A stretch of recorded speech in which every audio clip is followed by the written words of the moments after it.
Hi, Eagles everywhere. Welcome. Our weekly one-on-one with head coach Doug Pederson, presented by Wawa. I'm Eagles Insider Dave Spadaro. Coach, good afternoon to you.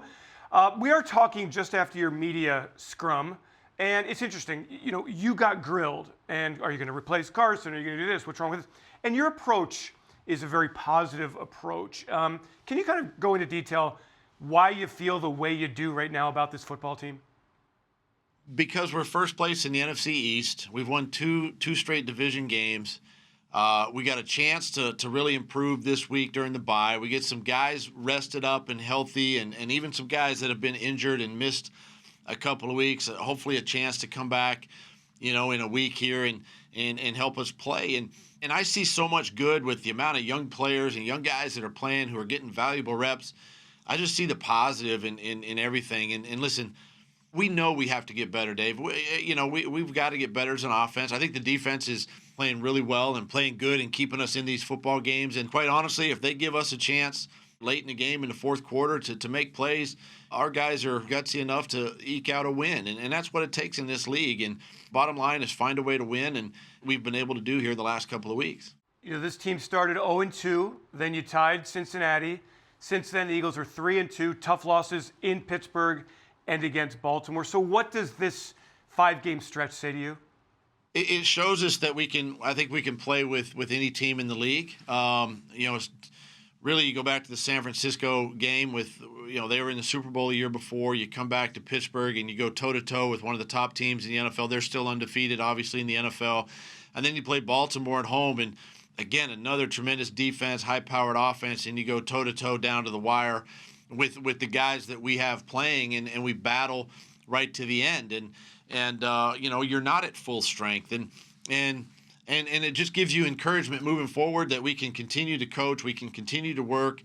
And Dave, I can honestly say that our players are excited about where we are. I mean, the fact that we're getting better, I think we are improving each week. They're getting healthy, and they know their mistakes. They know the things that have gone right, the things that have gone bad, and how we can improve. And so to me, that's what's encouraging, is being around these players and see their positivity each and every day. There have been suggestions from the media. Doug, why don't you sit Carson Wentz for a series, a half, a game? Tell us what your thoughts are on that. I just think that might be the easy thing to do, is just say, hey, okay, Carson, sit for a while. But, we've got to work through our problems, right? We're faced with them, and we got to work through them. And we do have some young guys playing, and you don't want to disrupt the timing and rhythm with those guys, and you got to continue to work through it. And we're going to continue to work through it.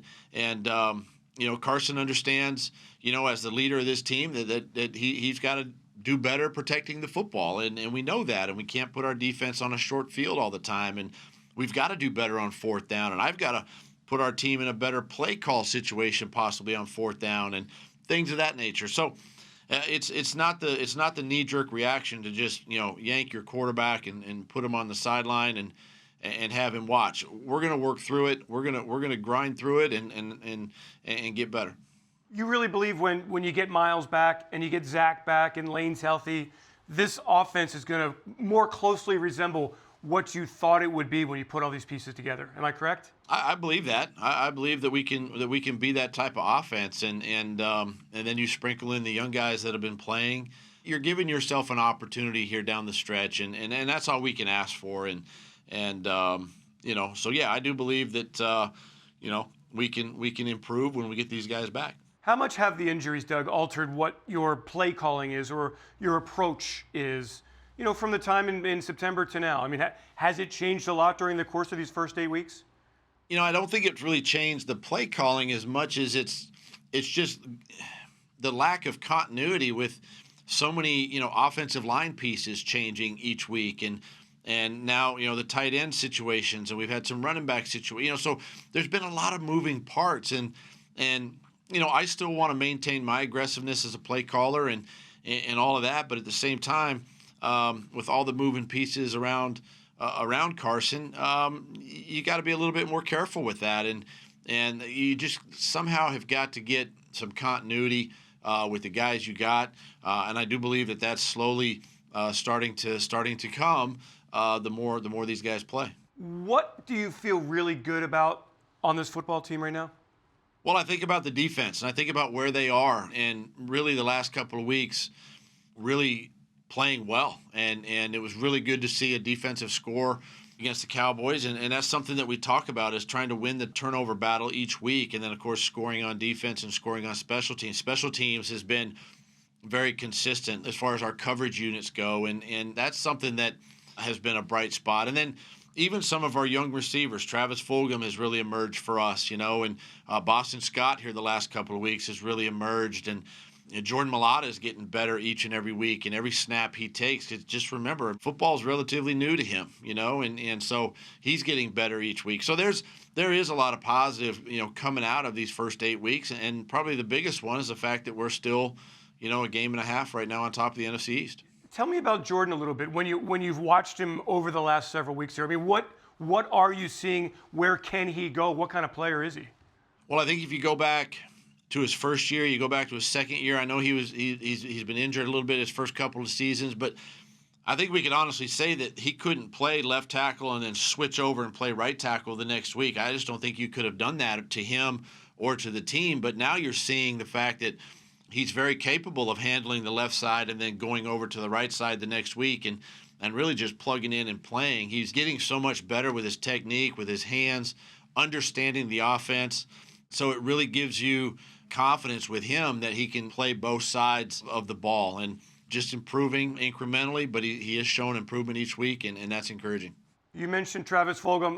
Jalen Reagor comes in. He has 4 touches, touchdown, the 2-point conversion, the run. Where are we going to see him in the second half of the season? You're going to get him on the jet sweep. You're going to get him in the screen game. He seems to be really dynamic with the ball in his hands. Yeah, I think that's something we're going to look at, during this bye week and see how we can get these guys touches. I think it's important that guys like Jalen Reagor and Travis, get their touches early.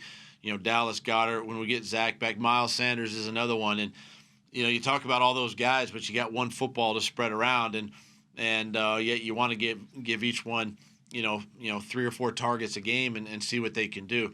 But yeah, he was great to get him back out on the field to get his sea legs back a little bit, in game situations, and I think he'll only improve as we go each week.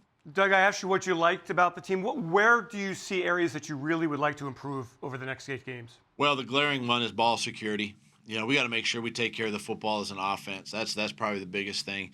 I think, and then we've just got to, again, tighten up some things offensively with some of the scheme stuff that we're doing, and making sure we are coaching it right, coaching it better, and just detailing our work there. I would like to see us increase and get better in the turnover ratio each week. We got to try to win that battle and create some more takeaways on defense. And then really on special teams, as hard as it is, to score on special teams, we got to be a little more consistent. When it's an opportunity to make 3, let's make 3. And then the same way, if we can flip the field by field position as a returner, I'd like to see us maybe increase that just a little bit. So there's some ways that we can improve, some things we can get better at. But ball security and takeaways are probably the biggest things moving forward. And then I would say this, Dave, still giving ourselves a chance to compete in the red zone, I think is important for us. And we've got to get a little bit better there in the red zone. What do you do in the next week here to become a better football team? What happens behind the scenes? We go back and we self-scout. We take a look at the first 8 games, and we study us, and just as if we're studying an opponent, and really with kind of softer eyes, and see where we can improve, and see what worked and what didn't work, and then just build upon what worked. And this is the time that we can do that, find these takeaways, and then at the same time when the players come in, show the players what we've accomplished and how we can get better in the second half of the season. Doug, I've been lobbying you for years. Where's the shovel pass, man? Can you get the Spadaro shovel pass in there? Can we work on that a little bit? We actually had one up a couple weeks ago, but we pulled it out of the game plan. But yeah, all that kind of stuff is stuff we're going to take a look at. I got to see one of these days. All right. Hey, Coach, thanks very much for your time. Our weekly one-on-one with head coach Doug Pederson, presented by Wawa. Enjoy the bye week. Take a deep breath, and let's come back strong second half of the season. Thanks, Dave. Thank you, Doug.